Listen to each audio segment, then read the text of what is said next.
Le bel esprit. Oh oui. Oh oui, oh oui, mes amis, bienvenue sur la hashtag TL Reviews de WWE NXT de la semaine avec les lunettes de Bret Hart. Oh oui, le Monster pétale de rose, je sais pas, enfin le Monster rose est à moitié bu déjà. Mais il en reste encore un peu, oui. Donc un thème dans le rose. Dans le rose, comme les lunettes, le Monster et le short Bret Hart que j'ai, mais je vais pas pouvoir me lever pour vous le montrer. Oh oui, donc croyez-moi sur parole. Mes amis, et comme vous pouvez le voir, alors, bel esprit. Oh oui. Peinture que j'ai retrouvée, là j'ai tout un stock de peinture en fait, que j'avais faite.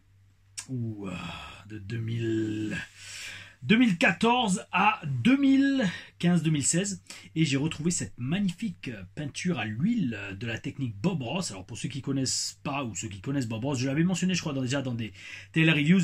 Bob Ross c'est un peintre américain mais qui avait un show télévisé qui est légendaire, littéralement légendaire aux États-Unis. Et quand je me suis mis à peindre à NXT, beaucoup de gars au Performance Center m'ont dit ouais tu devrais faire comme Bob Ross etc, faire des vidéos comme ça.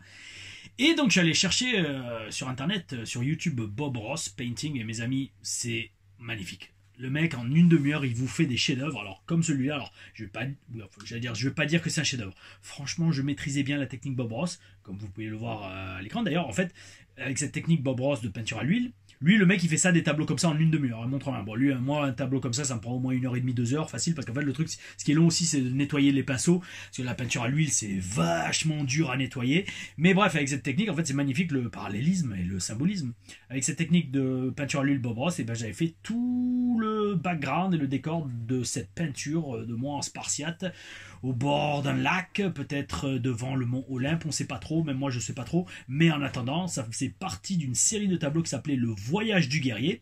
Et bref, tout ça pour vous dire, ce tableau là, celui-là que vous voyez, c'est probablement une de mes plus grandes œuvres jamais réalisées à tous les niveaux, aussi bien pour la signification que pour... attendez, je vais enlever les lunettes pour ça, parce que comme ça me permet de le regarder aussi. Oh oui, d'ailleurs j'ai même pas bloqué l'éclairage, il faut que je bloque l'exposition, même si ça changera pas, parce que je fais la review un peu tard aujourd'hui, il est 17h27, oui. Donc vous l'aurez en fin d'après-midi, ça c'est sûr.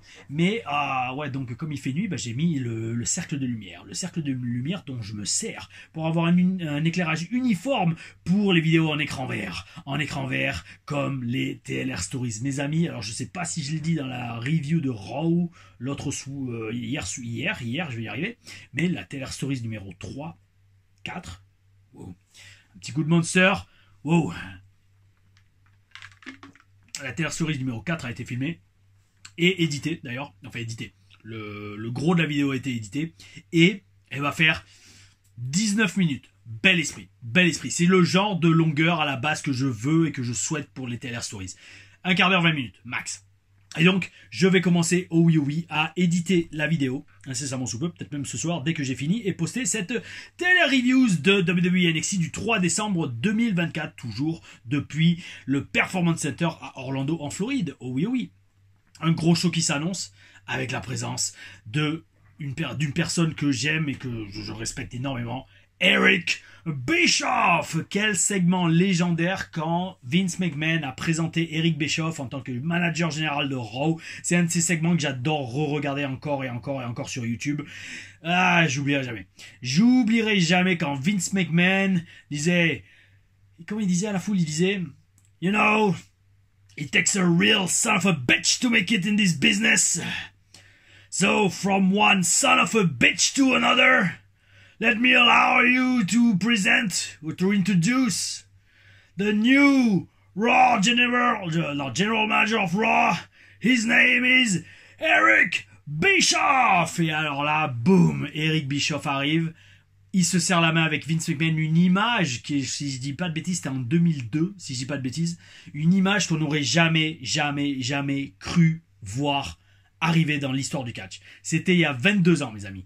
22 ans. Eric Bischoff et Vince McMahon. Oh oui. Oula, j'en avais un, il a failli venir de Raw, mais c'est pas Monday Night Raw, c'est NXT, donc on va peut-être essayer de se calmer sur les Raw pour cette review. Et donc, il y a 22 ans, on voyait Eric Bischoff à l'antenne de WWE Raw pour devenir le nouveau manager général de Raw, et il faisait une embrassade avec Vince McMahon, une image qui avait presque dans un sens traumatisé plein de gens. D'ailleurs, je crois même qu'il y a eu une bagarre backstage avec Bischoff entre lui et Flair, je crois. Oui, je crois que lui et Flair, ils s'étaient un peu frités à la WWE. Enfin bref, Eric Bischoff, il avait enterré l'âge de guerre avec la WWE et on allait le revoir cette semaine à NXT. Oh oui, oui, bel esprit. Et donc, qu'est-ce qu'on a eu? Alors, on a eu un show qui a commencé avec un singles match pour se qualifier pour le Iron Challenge féminin entre Jada Parker.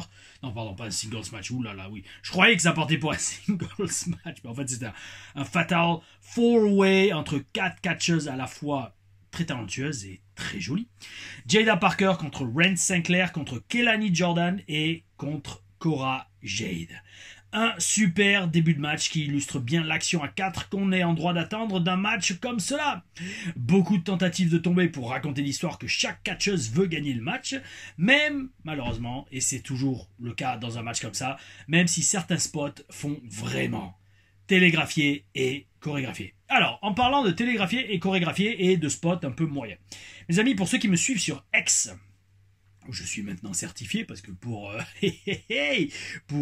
Black Friday ils avaient divisé en 2 l'abonnement, donc là j'ai fait allez vas-y je le prends. Ça peut toujours servir non seulement déjà pour l'image de marque on va dire, mais aussi pour le fait d'être certifié déjà primo et pour poster plus de contenu et contrer contre le shadow ban qui m'avait mis dans la gueule quand c'est FDP de France Info avait fait un article sur le fait que j'avais partagé un film vis-à-vis du COVID.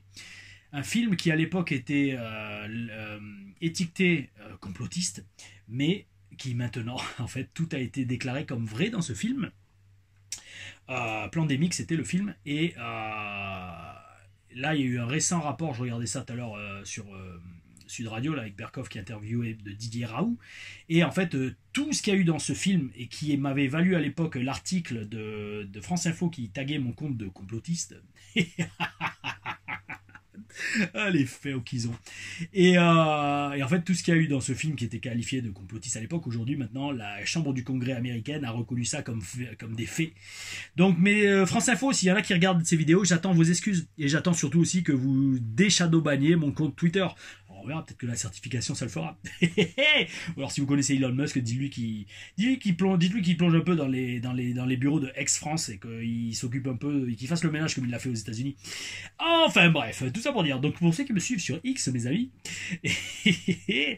Donc ouais, j'ai posté une vidéo où on voyait justement les coups de chaise de Naya qui était un peu faiblard à Wargames et dont j'étais passé à côté quand tu le regardes en vitesse x2 et donc j'ai réalisé que en fait le problème sur ces spots, en tout cas, il faudrait que je regarde tout le match.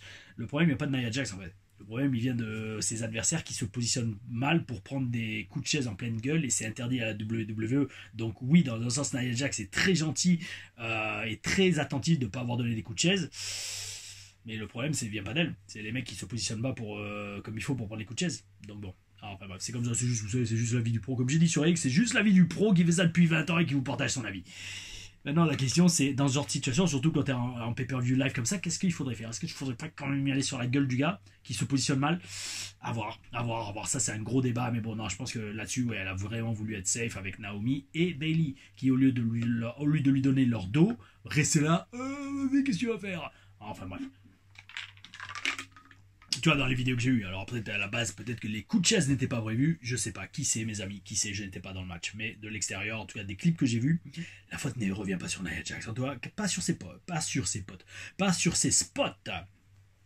Donc, bon, un bon petit match pour commencer NXT. Toujours dans ce genre de match, vu que en fait l'action est chorégraphiée littéralement de A jusqu'à Z. Moi, j'essaye de surtout pour les télé reviews, de voir qui se démarque le plus du match.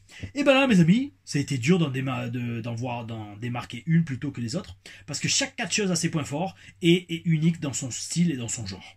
Et comme c'était prévisible, alors ça parce que j'ai vu dès le début, dès que j'ai vu que Jada Parker était dans le match, je me suis dit bon c'est clair et net, on va avoir Lola Vice qui va intervenir. Et c'était bien le cas, oh oui, moi, bel esprit. Lola Vice intervient contre Jada, mais elle permet à Ren Sinclair au final de gagner et de se qualifier pour Deadline. Oh oui. Alors, ça fait avancer la feud entre Jada Parker et Lola Vice, donc dans un booking WWE classique, dont on reparlera bien sûr en conclusion. On aurait eu un segment backstage entre les deux pour faire avancer le truc, ou alors la semaine suivante, elle se serait expliquée dans le ring. Là, mes amis, bel esprit. Direct après le match, Jada est ressortie immédiatement de l'entrée sans musique et elle a exigé que son match Underground contre Lola Vice se fasse tout de suite et elle a dit aux arbitres commencez à enlever les cordes. Et alors là mes amis c'est un superbe booking. Pourquoi? Parce que déjà primo c'est réel, c'est vivant, c'est crédible. La meuf elle lui coûte une chance pour une chance pour faire simple pour le titre mondial. Le titre attends c'est le titre mondial ou nord-américain? Je sais plus. Bon bref, un titre majeur singles féminin à NXT. Donc la meuf elle est nerf. Est-ce qu'elle va attendre une semaine pour pousser une gueule? Non, elle ressort direct avec les arbitres qui essayent de l'arrêter et elle fait non stop, j'en ai marre, je veux mon match tout de suite. Et là, comme il va y avoir un match underground à deadline entre les deux, le principe du match underground, c'est quoi? C'est grosso modo, d'après ce que j'ai compris, bon, je pense pas que ça va être comme Raw underground sous terre, mais ça va être un match sans corde, je crois sans tomber, sans soumission, pour aller jusqu'au KO. Bel esprit, bel esprit, bel esprit. Et pour implanter le visuel et l'idée de ce match dans la tête des fans, et ben c'est le fait que les arbitres commencent à démonter les cordes pendant qu'elle fait sa promo dans le ring et que Lola Vice la rejoint. Oh oui, oh oui, bel esprit. Tout est couvert. On fait mousser le match, on donne du réalisme et les gens commencent à comprendre un peu le visuel du truc. Oh oui, oh oui, bel esprit. Et alors en plus, il y a des insultes. Oh oui. Lola Vice arrive. Alors oh oui, oh oui. Et par contre, alors petit détail. Mes amis, alors ça c'est j'allais dire pas l'expert en promo, mais oui, peut-être un peu celui quand même qui avait de tellement bonnes promos que la WWE et Dusty Rhodes l'a mis sur des shows, même s'il avait le genou encore coincé dans une attelle parce qu'il s'était fait opérer des croisés. Et mes amis, dans ce cas-là, je parle de moi. Alors, il y a Ava, la fille de The Rock, Ava Maivia, qui arrive au micro et qui fait une promo dans l'entrée, juste devant l'entrée. Alors, le problème, c'est que...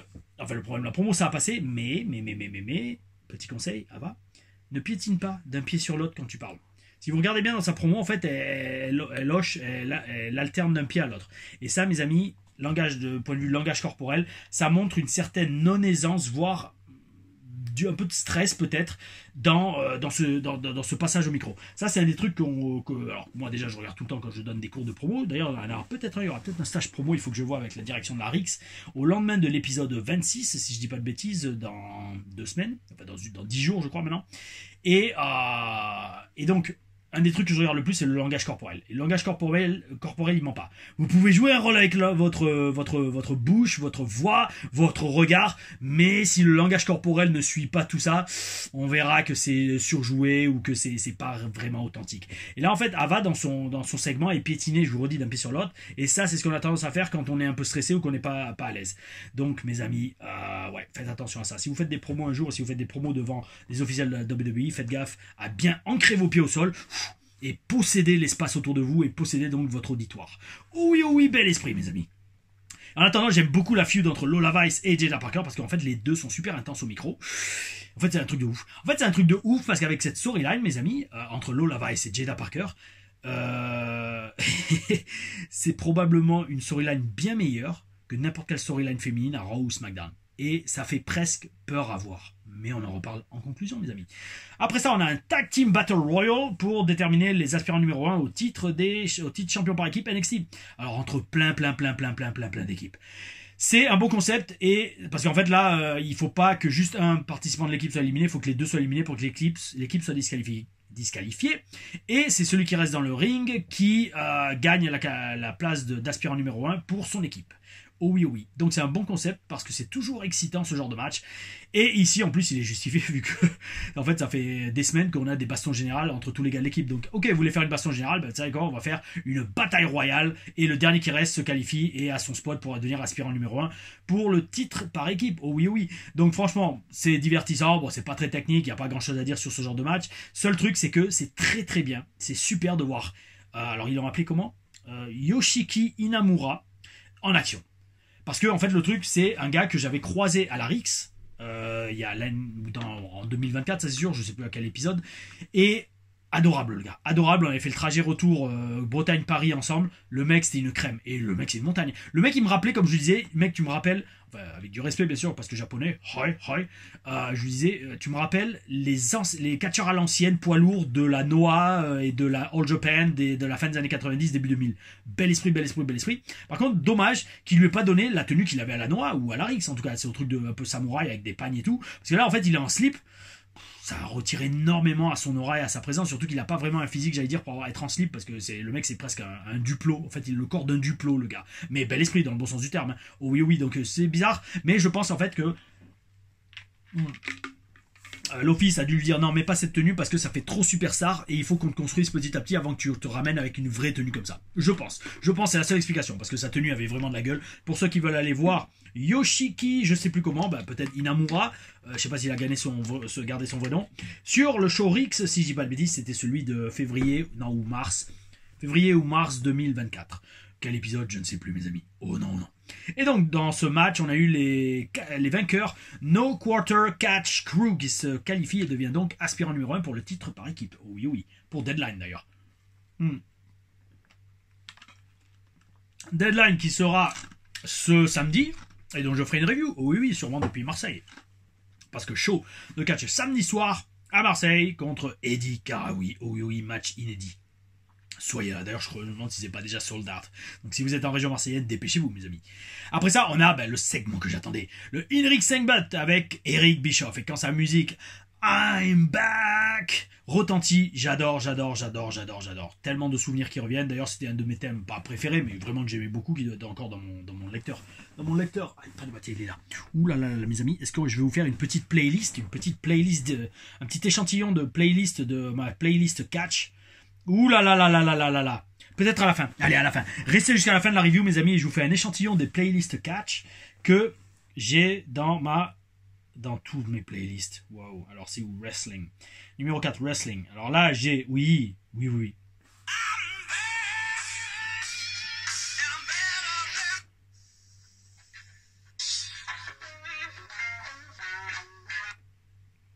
Classique.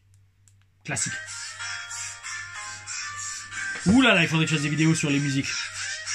WCW, Ashes to Ashes de Conan. Et les Filthy Animals, je crois. Bon bref, allez mes amis, on reprend parce que sinon là, si je suis parti dans les musiques de catch, je vous dis, passionné de la première heure. Oh oui. Donc la musique retentit, bel esprit.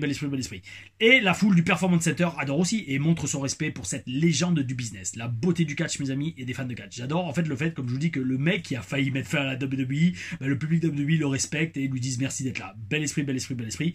Et donc au micro, notre ami Eric Bischoff rappelle tous ses accomplissements. Bon, il n'enterre pas la AEW, ce qu'il a l'habitude de faire sur YouTube.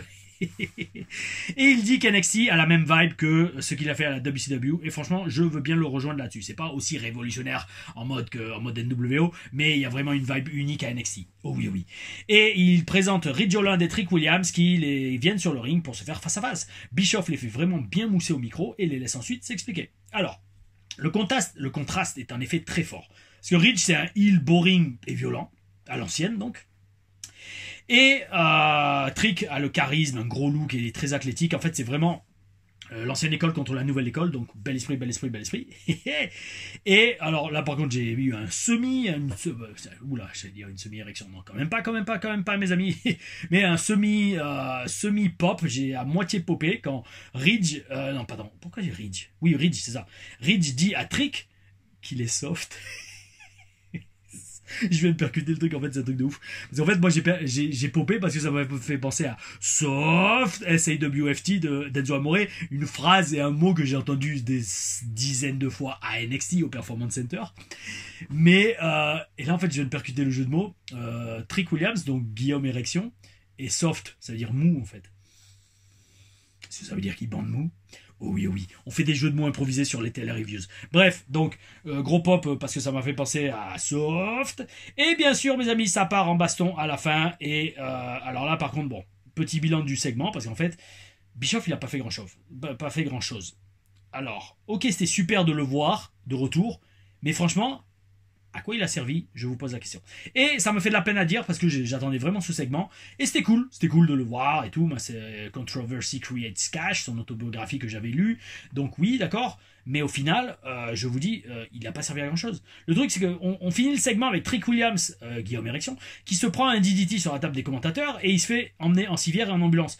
Alors en fait, ça veut dire que Eric Bischoff, qui était là pour faire mousser le main event de Deadline, par le simple fait qu'il les a mis face à face dans le ring, et après il a laissé s'insulter et en venir aux mains, avec le résultat, c'est quoi? Voilà le main event du show de samedi qui est peut-être parti en fumée.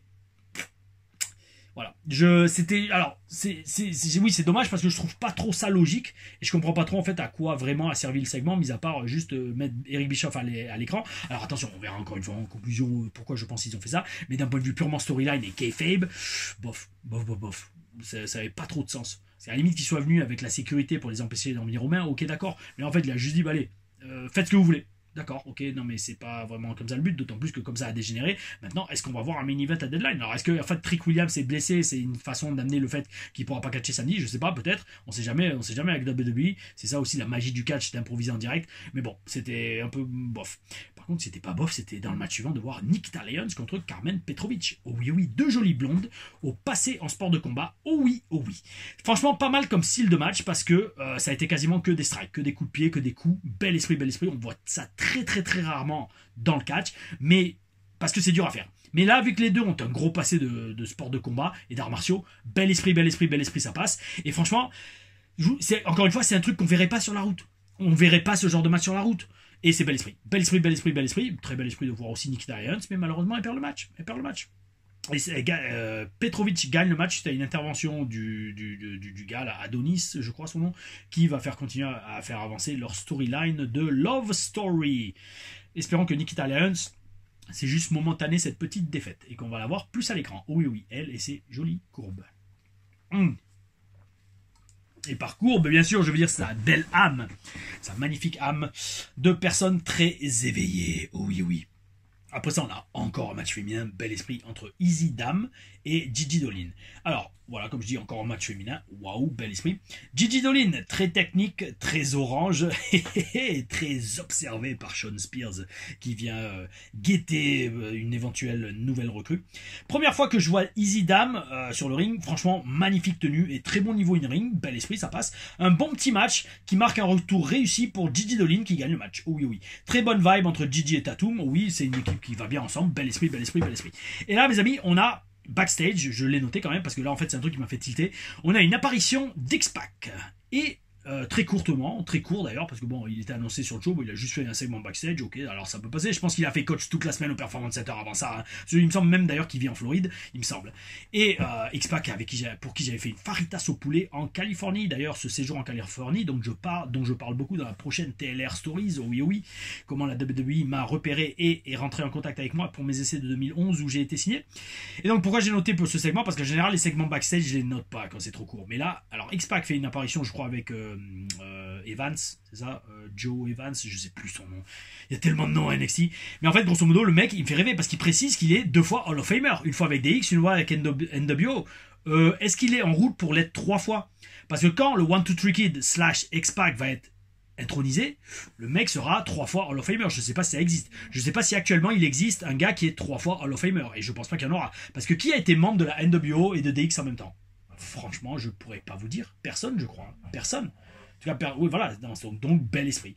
X-Pac sera peut-être le seul 3 fois Hall of Famer de l'histoire de la WWE. À voir. Dites-moi dans les commentaires si vous en voyez un autre qui pourrait l'être 3 fois. Parce que je suis quasiment sûr qu'X-Pac 1-2-3 Kid le sera. Je vous le dis tout de suite. Donc, bel esprit. Et d'ailleurs, c'était un de mes catcheurs préférés. Hein. C'est grâce à lui que j'ai commencé à mettre des bandanas dans ma jeunesse. Hein, parce que X-Pac en avait un. Et pour le recopier, je faisais comme lui. Bandana, lunettes de soleil, je m'entraînais au baseball comme ça. Oh oui, oui. Et mes amis, donc... on a le dernier match du show, enfin un match masculin j'allais dire, un Fatal 4-Way pour Deadline, pour se qualifier pour Deadline, entre Axiom, Lexis King, Cédric Alexander et Eddie Thorpe. Un match qui va à 400 à l'heure du début jusqu'à la fin. Ça a été non-stop, action. C'est logique en fait, parce que comme je dis, en fait c'est dur de raconter une histoire sur ce genre de match des Fatal 4-Way. En fait c'est juste, je le redis comme pour le match féminin, c'est une grosse succession de spots, tous plus spectaculaires les uns que les autres. Et donc très souvent, chorégraphié de A jusqu'à Z. Et on peut croire que c'est compliqué, mais en fait, non, quand vous êtes à l'intérieur, c'est pas compliqué parce que vous avez juste à vous souvenir de vos spots à vous. Oui, oui. Et donc, victoire d'Eddie Thorpe. L'Office a l'air de l'aimer, surtout vis-à-vis de l'altercation qu'il a eu avec Shawn Michaels la semaine dernière. Donc, je vois pas pour l'instant ce qu'il voit en lui parce qu'il m'a pas l'air d'avoir un énorme look. Dites-le moi dans les commentaires si j'ai loupé quelque chose au sujet d'Eddie Thorpe. Est-ce qu'il a vraiment quelque chose de spécial ou c'est juste un favori du chouchou du business, enfin chouchou de l'Office. Dites-le moi s'il vous plaît dans les commentaires parce que je pense quand même qu'il y en a parmi vous qui connaissent mieux NXT que moi pour l'instant. Oh oui, oui. Et alors que je termine mon Monster mélangé à de l'eau solarisé, je termine presque cette review avec une in-ring promo de Roxanne Perez. Roxanne Perez, jeune latina de 23 ans, j'ai re-regardé son Wikimedia pour être sûr.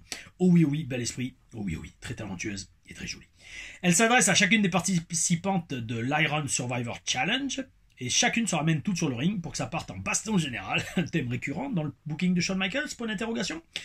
Bon, voilà, donc c'était un segment assez court, mais juste pour faire mousser ce match pour Deadline samedi soir. Et petit commentaire en fait juste pour Zarya, parce que franchement là j'accroche pas.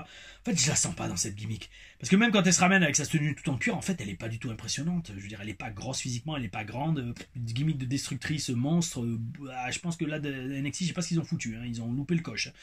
Ben, bref, en fait oui, enfin, bref, on verra si je la vois bien changer de gimmick dans les prochains mois, parce que c'est pas crédible en fait, c'est pas crédible de mettre une monstre qui n'est pas imposante physiquement.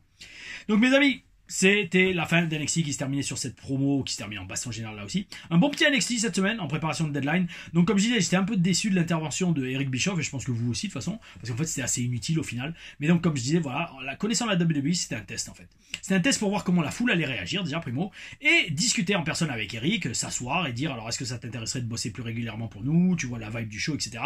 Donc voilà, je pense que c'est vraiment ça l'intérêt de cette présence, je pense, hein. Après je ne suis plus dans les bureaux de la WWE, non pas que j'y étais officiellement, mais on faisait souvent les réunions, les Skull Sessions dans la salle de meeting de tous les coachs. Skull Session, c'était un jour par semaine, on avait études vidéo des matchs du week-end des mecs de la classe, des cours. Mais ça, vous le verrez dans la Taylor Stories quand je vous dévoilerai une semaine type au Performance Center. Oh oui, oui, et ça là, je pense que vous la kifferez aussi. Mes amis, donc NXT a une vibe différente par le booking d'XBK. Et je vais peut-être terminer. Alors, est-ce que mon portable est là? Non, il n'est pas là. Bon, bref. Alors, sans vous lire exactement le message, parce que ça se fait pas. Alors, petite anecdote qui date d'hier, je crois bien, ou d'avant-hier. Alors, il a fallu que j'attende de ne plus travailler à NXT pour me rapprocher en amitié et à tous les niveaux. Enfin, à tous les niveaux, non, quand même pas à tous les niveaux, mais voilà, en amitié et pour plein de discussions professionnelles, mais aussi de passion, parce que il est devenu auteur. Je me suis rapproché, après que lui, il n'y soit plus depuis 2020 et moi, que j'ai été libéré de mon contrat en 2016, d'un ancien scripteur principal d'NXT, qui est devenu auteur depuis, qui habite en Floride. Et un jour, on s'est dit, il a vu que j'étais en Floride, il bossait plus pour NXT à l'époque, il était là, oh oui, ça y est, l'euro, il était là. Ouh, il osait pas sortir. Et donc ce writer, bon, je vais dire son nom, parce qu'en fait, il écrit des bouquins qui s'appellent Dominature, ça c'est le nom de la série de bouquins.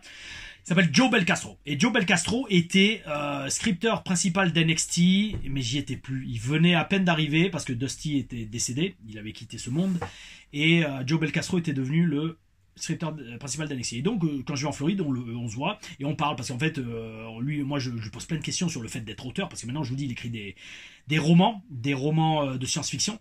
C'est pour ça qu'il a démissionné d'ailleurs de la WWE. Il a dit, il était très proche de Shawn Michaels et de Triple H, Paul Levesque. Triple H, c'est comme ça que je l'appelais en promo. Triple H face à Kane. Quand j'avais fait ma promo Dark avec Kane à NXT, et Kane, il était dans l'autorité à l'époque. Donc il était en costard et tout, avec sa tête normale. Et moi je disais, Kane, you have to go talk to Triple H and tell him that he needs me in the autorité. Voilà, c'était exactement grosso modo comme ça que je parlais, c'était bel esprit. Donc bref, donc avec Joe Belcastro, on discute assez souvent. Et là en fait, récemment, il y a 2 jours, il me fait, ouais mais grosso modo, il me fait Tom, j'ai vu que tu faisais des reviews de shows réguliers maintenant dans WWE. J'ai regardé de Survivor Series War Games, c'est la première fois que je regarde un show de WWE depuis pas mal de temps. C'est quoi ton ressenti pour voir un peu si ça s'accorde au mien? Et donc on a un peu échangé là-dessus. Et bon bref, pour faire simple. Et moi je lui ai fait, écoute mec, franchement, aujourd'hui pour moi mon show préféré à la WWE c'est NXT. Parce que je pense, alors j'ai peut-être tort, mais je pense que le fait que Shawn Michaels n'ait pas bossé pendant des années et des années avec Vince McMahon à côté de lui, au contraire de Triple H, Shawn Michaels apporte une vibe différente à son produit, donc à NXT, s'il a vraiment le contrôle créatif total sur ce qui se passe à NXT. Et Triple H, même s'il fait du booking sur le long terme, on sent des fois quand même une vibe un peu de Vince, quand même, dans la façon de bosser Triple H. Alors que NXT, ça a vraiment une vibe unique. Voilà, et je lui dis ça. Et Joe, il me répond, il me dit, mec, t'as mis exactement le doigt dessus, c'est ça. En fait, voilà, il me disait, Shawn, je suis quasiment sûr qu'il a le contrôle créatif total à NXT, et c'est vrai que son style de booking est unique. Et Triple H, lui, par contre, c'est vraiment, il book sur le long terme, et c'est totalement ce qu'il avait senti, lui, à War Games. Il avait vu la marque de fabrique de Triple H. Donc, en fait, c'est ça. Je pense qu'NXT est aussi bon parce que Shawn Michaels a la liberté totale, et Shawn Michaels, entre guillemets, dans son style de booking, n'a jamais été, alors je vais pas dire contaminé, c'est pas le mot, mais sa façon de booker n'a jamais été teinte par la façon de faire de Vince McMahon. Oh oui, oui. Et c'est très bel esprit, parce que je vous redis, NXT reste quand même pour moi mon show préféré à la WWE actuellement, et chaque semaine, il me tarde de le voir. Oh oui, oh oui. Et donc, il me tarde aussi de répondre à vos questions. Et donc, la question, c'est Eric0409 qui me dit: Salut Tom, j'ai une question pour toi. Je voulais la poster sur une autre vidéo, mais YouTube fait des siennes. Alors, j'ai regardé Impulsive avec Hulk Hogan et il y a un moment, le Hulkster dit que au sujet de Paul, qu'à ce stade de sa carrière, il ne doit être aucun autre type de champion qu'un champion du monde. Il dit que cette transition doit être rapide et que s'ils sont intelligents, et Triple H l'est, cette bascule doit être effectuée rapidement. Objectivement, Paul est une machine médiatique, il a une gueule, in-ring, il assure, beaucoup tombent sur Hogan, mais je trouve qu'il a raison. C'est quoi ton sentiment sur ce point en tant que catcheur pro? Imaginer Logan Paul en champion du monde te gêne ou pas du tout? C'est une très très bonne question. Et en fait, quand je lis toujours la question que je sélectionne quand même avant pour des fois ça s'adapte un peu à la review. Bon, celle-là va pas vraiment s'adapter, mais est-ce que avoir Logan Paul en champion me dérangerait? En fait, non. C'est vrai que des fois, quand on a des invités qui arrivent et qui... Alors, j'allais dire... En fait, regarde, tu vois comment. Logan Paul a dit dans cette interview ou dans une autre qu'il a faite que il avait dit à Triple H, ok, j'ai envie d'être le visage de la WWE. Et Triple H lui a dit, ok, d'accord, c'est bien ça. Mais si tu veux faire ça, vraiment, il va falloir put the hours in, put the work in. C'est-à-dire, grosso modo, commencer à faire beaucoup de live event. Parce que je peux pas faire toi, grosso modo, le visage de ma compagnie si t'es jamais sur les live event pour remplir les salles, tu vois. Et c'est totalement logique. S'il franchit le pas et qu'il fait ça, respect total, monsieur, allez-y, à 500%, personnellement, ça me poserait pas de problème. Maintenant, même encore aujourd'hui, pourquoi ça me poserait pas de problème de le voir champion? Pourquoi? Parce que déjà, primo, on sent qu'il est passionné. Ça, c'est le premier truc.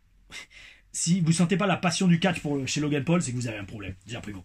Ensuite, le mec, il va amener une quantité de nouveaux spectateurs incroyables avec son suivi sur les réseaux sociaux et son succès dans les affaires. Ça aussi. Donc déjà, tout le monde est gagnant. Parce que si... En fait, comprenez, mais moi, par exemple, si je suis sur la mid-card d'un show où il y a Logan Paul, et je sais que le show va être sold out parce qu'il y a Logan Paul en tant que champion, ben je veux être sur ce show.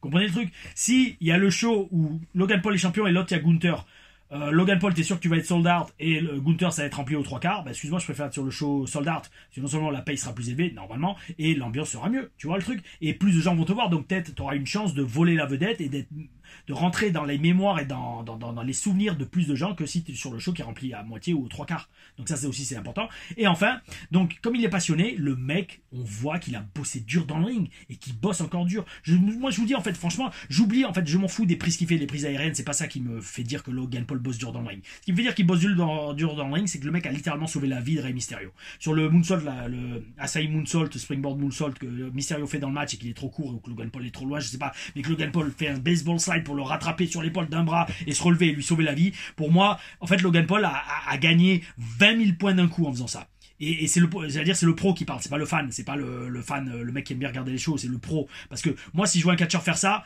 bel esprit. Le mec, il met en jeu tout, en fait. Sa santé à lui, mais aussi l'histoire du match racontée pour essayer de sauver la vie de son adversaire. Respect total, monsieur. Respect total. Et donc, non, ça me poserait pas de problème. Et d'autant plus que, les amis, alors on va faire la comparaison, quand même. On est obligé. Avoir une Jade Cargill en championne du monde, là oui, ça me poserait problème. Parce que la meuf est pourrie dans le ring et on voit qu'elle travaille pas. Logan Paul, comme j'ai dit, le mec il travaille, il a le niveau, il a la passion, il a le look, il a le suivi, il a la personnalité au micro, il est énorme. Et même Logan Paul est 10 000 fois plus meilleur. Il est 10 000 fois meilleur que Jade Cargill au micro. Donc rien que pour ça, pour toutes ces raisons, ça me dérangerait pas de le voir champion du monde, parce que ça serait bon pour le business, bon pour les boys. Et maintenant, si en plus il commence à être régulier et à faire beaucoup plus de live event, respect total. Monsieur, allez-y, comme on dit, take my money, où est-ce que je dois payer? Où est-ce que je dois payer? Ou alors est-ce que c'est la planche à billets comme ça comme la boîte de striptease Battle Royale dont j'avais partagé une anecdote qui vous avait bien fait marrer là-dessus. Oh oui, oui, mes amis, je crois que j'en suis à 77 reviews. Oh oui, oui, je ne me lasse toujours pas, j'espère que vous non plus. Donc allez, c'est parti mes amis. On like, on s'abonne, on partage, on met la cloche. Pourquoi aussi? Parce que ça commence à stagner les chiffres, les chiffres d'abonnés. N'oubliez pas qu'à 10 000, normalement, il faut que je la retrouve d'ailleurs, je vais regarder si je l'ai toujours quand même, parce que je ne veux pas m'avancer, la vidéo exclusive avec Becky. Oh oui, oui, qu'on avait fait pour essayer de pitcher, enfin pour elle en tout cas, un nouveau personnage à la WWE. Qu'on a éventuellement vu à l'antenne plus tard. Oui, oui, et quand vous verrez cette vidéo, vous hallucinerez. Oui, oui, parce que on l'avait tourné ensemble avec Becky, moi seul avec la caméra, mon iPhone à l'époque, et c'est dans mon appart d'ailleurs, oui, oui, à Orlando, oui, oui, à 10 minutes du Performance Center, d'où a été enregistré et émis cet épisode d'NXT du 3 décembre 2024. Mes amis, prenez soin de vous. Alors, désolé, pas de review de Impact cette semaine. Je le regarderai peut-être, c'est pas sûr encore, on verra. Ça dépend de ce que je fais ce week-end, oui, oui. Et et donc pas de review d'impact. Pourquoi? Parce qu'il y a deadline. Il y a deadline et je veux vraiment commencer, je pense que je vais le faire juste après, commencer à monter et terminer le montage de la Taylor Stories numéro 4. Comment la WWE m'a repéré et rentrer en contact avec moi, qui, je l'espère, sera posté la semaine prochaine.